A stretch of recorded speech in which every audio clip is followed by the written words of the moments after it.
जगत सेठ दुनिया के सबसे अमीर इंसान जिसके सामने Elon Musk, Jeff Bezos, Bill Gates के सारे भिखारी हैं। जी हाँ, आपने सही सुना।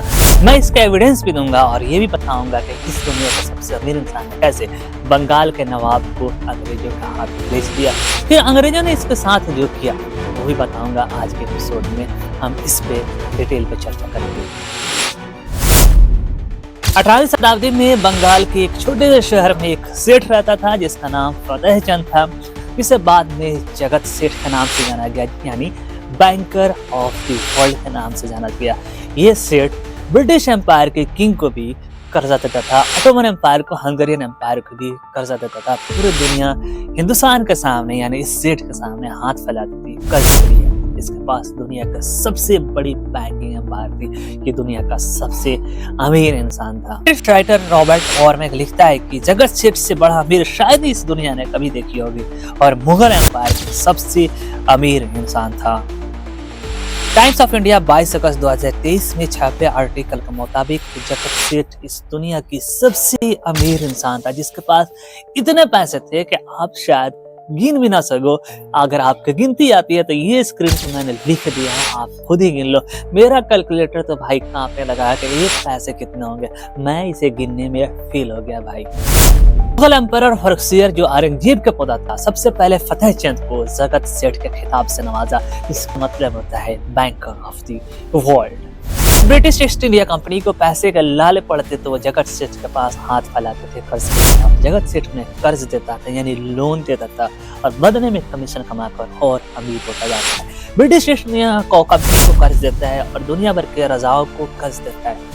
इस पूरे देश में कितने पैसे होंगे, यहीं से ख्याल आया अगर हम हिंदुस्तान को गुलाम बना लें तो हमारे पास इतने पैसे हो जाएंगे कि कई हजार साल तक अगर ईस्ट इंडिया कंपनी या ब्रिटिश एम्पायर कुछ ना भी करे तो बैठकर सोकर हम खा सकते हैं।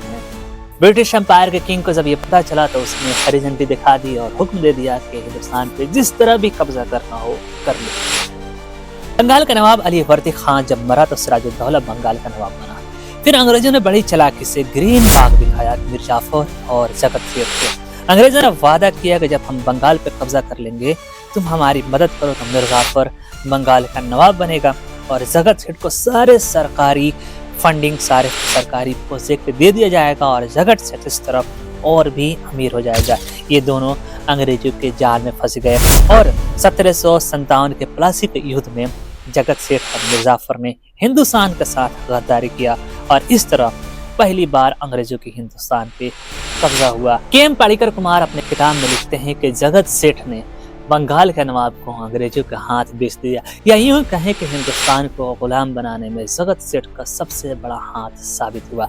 अंग्रेजों ने पहली बार हिंदुस्तान के सरजमीन बंगाल पे कब्जा कर चुके थे। इसलिए कहा जाता है कि किसी भी बिजनेसमैन को इतनी भी पावर मत दो, जरूरत पड़े तो वो देश को बेच दे। आज भी हिंदुस्तान में अगर राहुल गांधी चिल्लाते हैं कि अडानी से बचिए तो उसमें कहीं ना कहीं इतिहास गवाह है कि इनसे बचना जरूरी है, क्योंकि ये जब अगर सुपर पावर हो जाएंगे तो सरकार इनके सामने कठपुतली बन जाएगी। जो चाहेंगे उस अखबार से करवा सकते हैं। एयर इंडिया, बैंकिंग, बहुत सारे सरकारी प्रोजेक्ट जो इन लोगों को बेचा गया है, कोई जरूरी नहीं कि ये सरकार चाह कर बेचिए, हो सकता है कुछ भी हो सकता है। आप समझदार हैं, समझ जाइएगा। 1720 में जगत सेठ के पास 7 ट्रिलियन से ज्यादा मनी थे। आज पूरे हिंदुस्तान की इकोनॉमी भी 5 ट्रिलियन नहीं पहुंच पाई है। Modi ji day and night work कर रहे हैं हिंदुस्तान की इकोनॉमी को 5 ट्रिलियन पहुंचाने के लिए पिछले 10 सालों से, लेकिन आज भी हम नाकाम हैं 5 ट्रिलियन पहुंचाने में। उस समय का अंदाजा लगाइए कि एक हिंदुस्तान के छोटे से राज्य के छोटे से शहर में एक सेठ रहता था जिसके पास 7 ट्रिलियन मनी थे 1720 में।